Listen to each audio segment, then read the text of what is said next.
오늘 오후 예배는 칸타타로 진행이 되는데요. 연습을 여러 주간 동안 열심히 했습니다. 여러분 한 분도 빠짐없이 오후 예배에 꼭 참석해서 칸타타를 통해서 은혜 받으실 줄로 믿습니다. 여러분, 주님께서는 사망 권세를 이기시고 부활하셨습니다. 예수님은 더 이상 무덤에 계시지 않습니다. 주님은 부활하셨고 지금도 살아계셔서 우리와 함께 하시는 줄로 믿습니다. 부활의 기쁜 소식이 오늘 우리 모두에게 희망과 위로가 되기를 축원합니다. 부활은 기독교 신앙의 핵심입니다. 세계 어느 종교도 죽음으로부터 승리를 선언하지 못했습니다.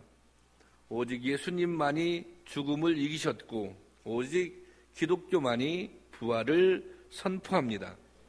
그런데 많은 사람들이 부활의 복음을 믿지 못합니다.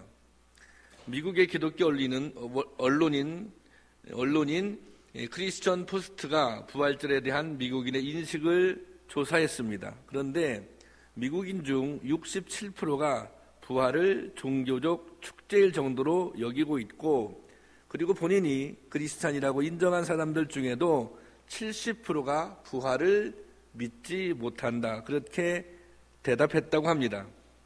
예수님의 부활은 명백한 역사적 사실입니다. 무수한 증인들이 성경을 통해서 이 사실을 증거하고 있습니다. 예수 그리스도의 부활이 아니고는 인류는 구원받을 길을 찾을 수 없습니다. 부활의 신비를 믿고 그 은혜에 참여할 수 있기를 바랍니다. 오늘 본문을 보면 부활을 믿지 못했던 여인들이 등장합니다. 이들은 이틀 전 예수님의 죽음을 목격했습니다. 이들에게 예수님은 희망이었고 미래였습니다. 그런데 예수님이 죽고 말았으니 여인들은 말할 수 없는 절망에 빠졌습니다. 모든 것이 끝났다고 생각하는 바로 그때 여인들은 뜻밖의 소식을 듣습니다. 주님이 다시 살아나셨다는 것입니다. 이들은 빈 무덤 앞에서 예수님의 부활의 소식을 듣습니다. 그리고 다시 만나자고 하셨던 주님의 약속을 확인하게 됩니다. 주님은 반드시 다시 살아날 것이며 갈릴리에서 다시 만나자고 하셨습니다. 오늘은 이 약속의 말씀을 통해 부활절에 우리에게 주시는 은혜가 있을 줄로 믿습니다. 첫째로 주님은 다시 살아나셨습니다. 안식구 첫날 새벽 예수님의 시신에 발을 향품을 가지고 무덤에 찾아온 여인들은 주님의 시신 대신 천사를 만나게 됩니다. 천사는 여인에게 예수님의 부활을 알려줍니다. 천사는 여인에게 이렇게 말합니다. 그가 살아나셨고 여기 계시지 아니하니 보라, 그를 두었던 곳이니라. 6절 말씀입니다.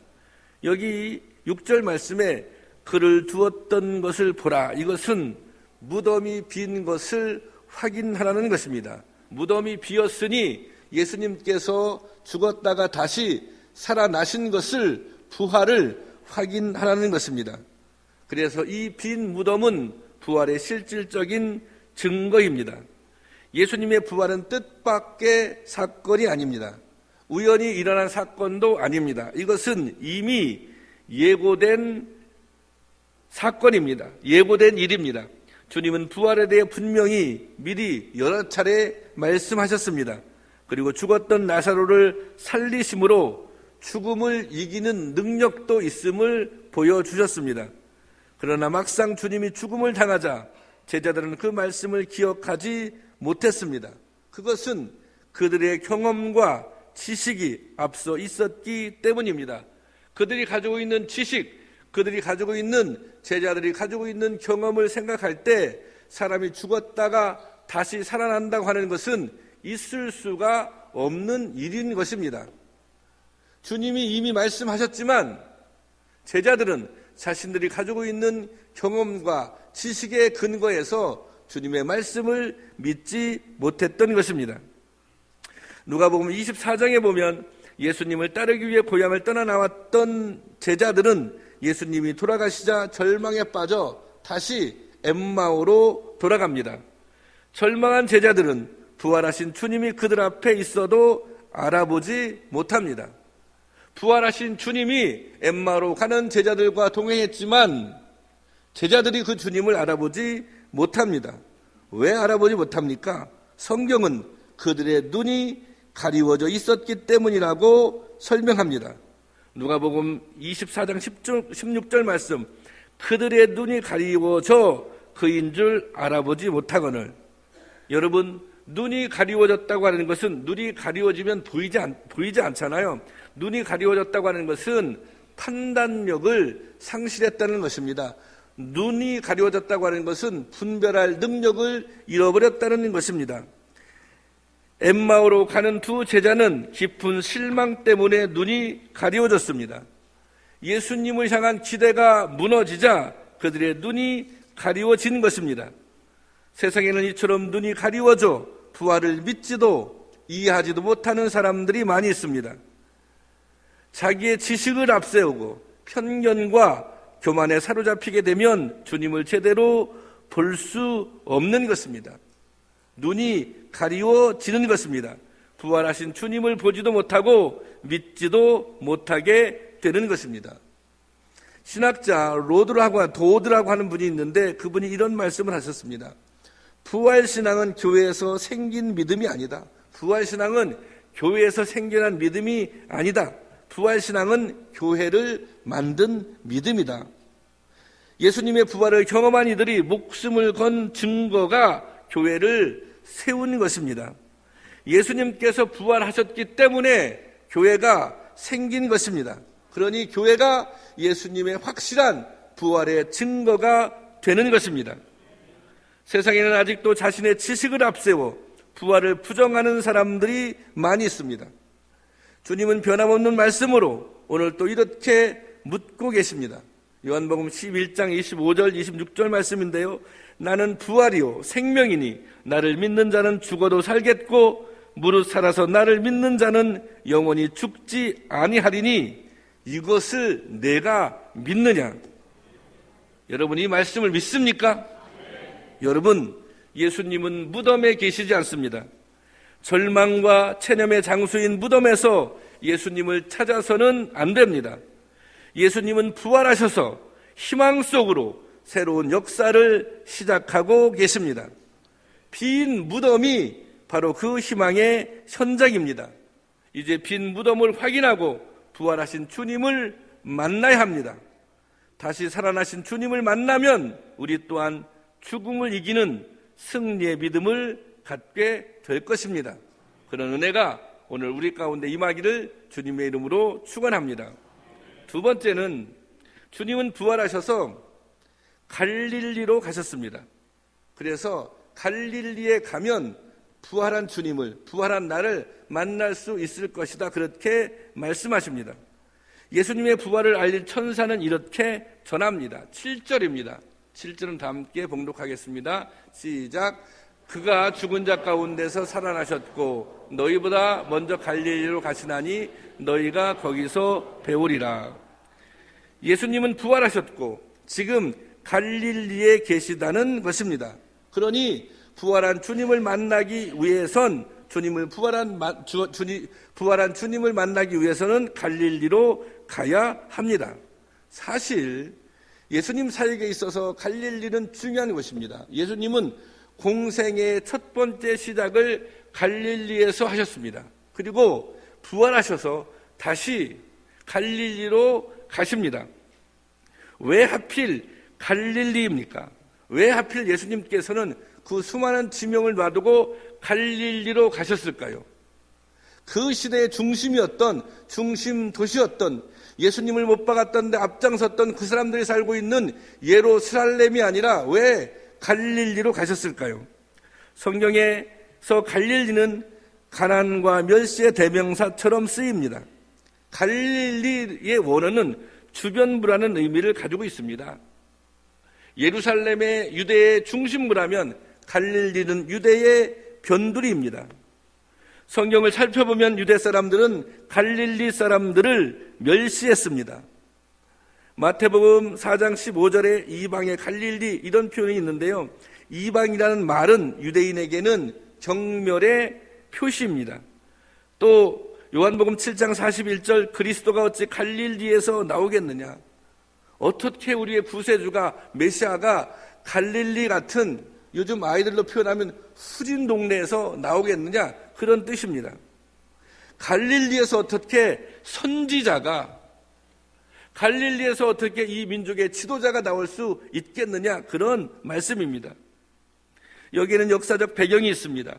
이스라엘이 남과 북으로 이스라엘이 솔로몬 이후에 남과 북으로 갈라지게 됩니다. 그래서 북쪽에는 북이스라엘, 남쪽에는 남유다 그렇게 되었습니다. 갈릴리는 북이스라엘의 중요한 도시입니다. 그런데 이 북이스라엘이 아수르에 의해서 멸망을 당했습니다. 아수르의 식민 지배를 당하게 된 것입니다. 이 아수르는 북이스라엘을 다스리는 식민지 정책 중에 하나로 아수르 사람들을 강제로 이 갈릴리로 이주를 시킵니다. 그래서 그들과 결혼을 시켰습니다. 그것은 유대 사람들이 워낙 정체성이 강하니까 그 민족의 정체성, 그것을 무너뜨리기 위한 것이었습니다. 과거 일제가 조선에 사용했던 민족 말살 정책 같은 것입니다. 그러니 갈릴리에는 호련인들이 많이 있었습니다. 선민의식이 강했던 유대인들은 당연히 이들을 멸시하였고 이방인 취급을 하였습니다. 하지만 주님은 이곳 갈릴리를 복음의 출발지로 삼으셨습니다. 12명의 제자들 중에 11명이 갈릴리와 그 인근 출신입니다. 왜 주님은 갈릴리를 이렇게 사랑하셨을까요? 갈릴리는 외롭고 가난한 땅이었기 때문에 그들에게 복음이 절실했던 것입니다. 물론 그렇다고 해서 예수님께서 부자들과 권세 있는 자들을 무시한 것은 아닙니다. 아리마대 사람 요셉은 부자였지만 예수님을 잘 믿는 제자였습니다. 또 무조건 가난하다고 해서 부활하신 예수님께서 찾아가시는 것이 아닙니다. 하지만 여러분, 사람이 가난하다고 하는 것은 무엇을 말합니까? 우리가 가난하다, 그 사람이 참 가난하다, 이것은 그만큼 세상에 의지할 것이 없다는 말입니다. 그래서 가난한 사람은 하나님을 향하여 갈급한 마음을 갖게 된다는 것입니다. 예수님께서 산상수훈에서 가난한 자가 복이 있다고 말씀하셨습니다. 그것이 그런 의미입니다. 여기서 가난한 자는 정말 가난한 사람입니다. 정말 물질적으로 가난한 사람입니다. 자기 스스로 자신의 생계를 이어갈 수 없는 그런 처지가 딱하고 어려운 사람입니다. 자기 힘으로 어떻게 할 수 없으니 주님을 의지할 수밖에 없다는 것입니다. 가난해져서 주님을 더욱더 의지할 수밖에 없다면 그것이 복이라는 것입니다. 예수님은 공생의 사역을 하실 때도 예루살렘에는 1년에 한 번 가셨습니다. 예수님께서 주로 활동하셨던 곳이 바로 갈릴리입니다. 예수님은 주로 갈릴리에서 하나님 나라를 선포하시고 여러 가지 기적과 이사를 보여주셨습니다. 이것은 부활하신 이후에도 마찬가지입니다. 부활하신 예수님은 이제 만왕의 왕이시고 만주의 주가 되셨습니다. 그래도 예수님은 가난한 동네 갈릴리로 먼저 가셨습니다. 오늘 주님은 가난한 자들을 찾으십니다. 고통 중에 있는 자들을 찾으십니다. 마음이 상한 자, 애통한 자에게 찾아가십니다. 위로가 필요한 자에게 부활의 주님은 제일 먼저 찾아가십니다. 여러분, 우리 가운데 오늘 마음이 상하신 분들이 있습니까? 세상에 더 이상 의지할 것이 없이 가난한 가운데 있습니까? 서로 고난 가운데 있습니까? 육신의 질병으로 고통당하는 분들이 계십니까? 그렇다면 부활의 주님께서 제일 먼저 그런 분들에게도 지금 찾아가고 계심을 믿으시기 바랍니다. 그리고 주님께서는 그들을 향해서 평안하라 그렇게 말씀하십니다. 수고하고 짐진 자들아 다 내게로 오라 내가 너희를 쉬게 하리라 이렇게 말씀하십니다. 상한 심령, 가난한 심령, 애통하는 심령으로 주님을 찾으시기 바랍니다. 그러면 갈릴리로 먼저 찾아오셨던 부활의 주님을 오늘 우리도 만나게 될 것입니다. 그런 은혜가 있기를 간절히 축원합니다. 마지막으로 부활의 주님을 만났으면 이제는 부활의 증인이 되라는 것입니다. 갈릴리에서 3번씩이나 주님을 부인했던 베드로가 주님을 다시 만납니다. 주님의 죽음 앞에서 앞다투어 도망쳤던 제자들이 갈릴리에서 다시 주님을 만납니다. 주님을 배반하고 두려움에 도망쳤던 제자들은 갈릴리로 돌아왔습니다. 과거의 제자들은 바로 이 갈릴리에서 부르심을 받았습니다. 예수님 공생의 사역 초기에 갈릴리에서 주님은 제자들을 부르셨습니다. 베드로를 부르셨습니다. 요한을 부르셨습니다. 그래서 그들에게 너희들은 앞으로 사람 낚는 어부가 될 것이다, 그렇게 말씀하셨습니다. 그런데 제자들은 그냥 지금 어부로 살아가고 있는 것입니다. 그런데 이 제자들은 예수님의 부활을 확인하고 있는 상태입니다. 지금 예수님의 부활을 모르고 있는 상태가 아닙니다. 예수님이 돌아가셨다가 3일 만에 부활한 사실을 이 제자들이 알고 있어요. 이 제자들은 예수님의 부활을 알고 있으면서 다시 갈릴리로 돌아가 고기를 잡고 있는 것입니다. 이들이 정말 예수님이 부활하셨다고 하는 것을 알고 있었다면 예수님을 찾아보아야 되지 않습니까? 아, 우리의 선생님이 부활하셨구나. 그래서 정말 그분의 말씀대로 이분이 메시아구나, 그리스도구나. 그런데 제자들은 예수님을 찾지 않았습니다. 부활하시는 것을 알면서도. 그리고 갈릴리로 돌아가서 그물을 던졌습니다. 왜 그랬을까요? 성경에 그 내용은 나와 있지 않지만 차마 부활하신 주님 앞에 제자로 떳떳하게 나설 수 없었기 때문입니다. 예수님이 십자가 못 박혀 돌아가실 때 제자들은 도망쳤습니다. 배반했습니다. 부인했습니다. 실패자의 모습이었던 것입니다. 이 실패자의 모습으로, 배반자의 모습으로, 도망자의 모습으로 부활하신 주님 앞에 떳떳하게 나설 수가 없었던 것입니다. 그래서 다시 물고기를 잡는 업으로 돌아가신 것입니다. 그런데 부활하신 예수님이 이곳 갈릴리에 오셔서 도망쳤던 제자들, 배반했던 제자들, 실패했던 제자들을 찾아오십니다. 그리고 만나주십니다. 마치 아무 일도 없었다는 듯이 처음 그때처럼 제자들을 불러주십니다. 제자들에게 한마디 책망도 하지 않습니다. 다만 베드로에게 이런 질문을 던집니다. 내가 나를 사랑하느냐? 이렇게 물으십니다. 이것은 예수님이 제자들에 대한 사랑을 확인함과 동시에 실패를 만회할 수 있는 기회를 주는 질문입니다. 예수님께서 베드로에게 묻습니다. 네가 나를 사랑하느냐? 베드로는 주님 앞에 겨우 이렇게 대답합니다. 제 마음이 어떤지 주님은 아시잖아요. 여러분, 베드로가 주님을 사랑했을 것 같습니까? 사랑하지 않았을 것 같습니까? 베드로는 주님을 사랑했습니다. 베드로가 주님을 사랑하는 것이 틀림이 없습니다. 그러나 베드로는 죽음 앞에서, 고난 앞에서 그 죽음을 극복할 만큼 사랑이 강하지는 못했던 것입니다. 그래서 제가 주님을 사랑하는 건 맞아요. 제가 사랑하는 것을 주님은 아시잖아요. 사랑이라고 하는 용어는 원어로 가면 3가지의 의미가 있습니다. 하나는 3가지의 의미로 쓰여지는데요. 하나는 아가페. 그것은 우리가 하나님이 우리를 사랑하는 신적인 사랑을 뜻합니다. 그러면 필레오. 그것은 친구들의 우정을 뜻합니다. 그리고 에로스. 이것은 남녀 간의 사랑을 뜻합니다. 그런데 이 예수님께서 베드로를 향해서 네가 나를 사랑하느냐 이렇게 물어볼 때 어떻게 물어봤냐면 네가 나를 아가페하느냐 이렇게 물어보셨어요. 네가 나를 아가페하느냐. 그런데 베드로가 대답할 수 없잖아요. 베드로가 예수님을 사랑하기는 사랑하지만 아가페하게 사랑하는 건 아니지 않습니까? 그러니까 베드로가 제가 주님을 사랑하긴 하거든요. 그때 베드로가 대답할 때는 나는 주님을 아가페합니다 이렇게 고백하는 것이 아니라 주님, 나는 주님을 필레오합니다. 나는 그냥 주님을 친구 수준에서 사랑합니다. 내가 주님을 사랑하긴 하지만 내 수준은 내가 주님을 사랑하는 수준은 너무 이게 낮은 수준입니다. 그렇게 이야기하고 있는 것입니다. 요한복음 21장 17절 말씀 한번 보겠습니다. 다 같이 읽겠습니다. 시작.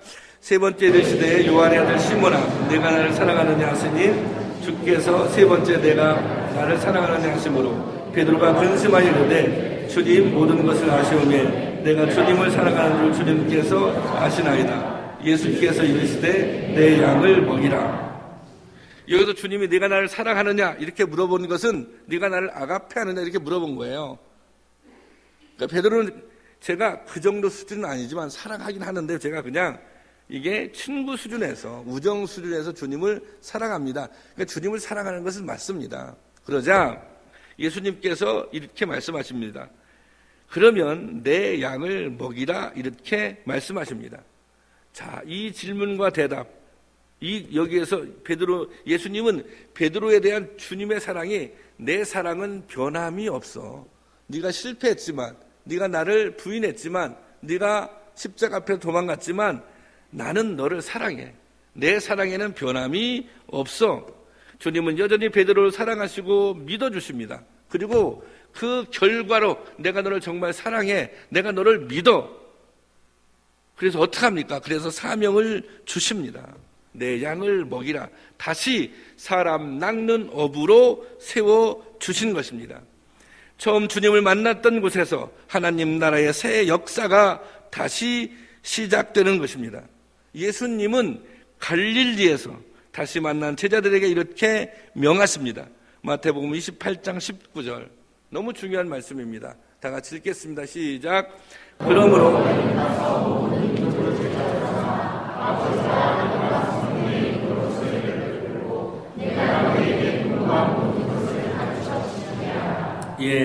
너희는 가서 모든 족속을 제대로 삼아 아버지와 아들과 성령의 이름으로 세례를 베풀고 내가 너희에게 분반 모든 것을 가르쳐 지키게 하라. 이것은 새로운 사명입니다. 죽음과 절망의 세상에 희망의 복음을 전하라는 사명입니다. 땅끝까지 하나님 나라가 오게 하라는 위대한 명령입니다. 절망과 멸시의 땅 갈릴리에서 희망의 복음이 시작된 것입니다. 이제 제자들은 더 이상 두려워 도망쳤던 겁쟁이들이 아닙니다. 죽음을 건네며 3번씩이나 주님을 모른다고 했던 배신자가 아닙니다. 이제 부활하신 주님을 만나 새로운 사명을 부여받은 복음의 증인들입니다. 갈릴리에서 다시 만난 주님은 이 사명을 제자들에게 주신 것입니다. 주님은 똑같이 오늘도 우리를 부르십니다. 오늘 우리에게도 갈릴리로 가라, 그곳에서 만나자, 이렇게 우리를 부르십니다. 멸시받는 자들에게, 슬퍼하는 자들에게, 소외받고 무시당하며 억울하게 고통당하는 자들에게 부활의 복음을 전하라고 주님은 오늘 우리를 부르십니다. 여러분, 주님은 부활하셨습니다. 예수님은 무덤 속에 머물러 계시지 않습니다. 예수님은 가장 먼저 갈릴리로 가셨듯이 지금도 이 땅의 가장 낮은 자리, 고통과 절망의 자리로 찾아오십니다. 그리고 그곳에서 만나자고 우리를 부르고 있는 것입니다. 부활하신 주님의 부르심에 응답하는 저와 여러분이 되기를 원합니다. 부활하신 주님과 함께 하며 오늘 이 땅에 하나님 나라를 세우는 위대한 사역에 동참할 수 있기를 원합니다. 오늘 그 믿음을 붙잡고 땅끝까지 생명의 복음을 전하는 저와 여러분이 될 수 있기를 주님의 이름으로 간절히 소원합니다. 기도하겠습니다.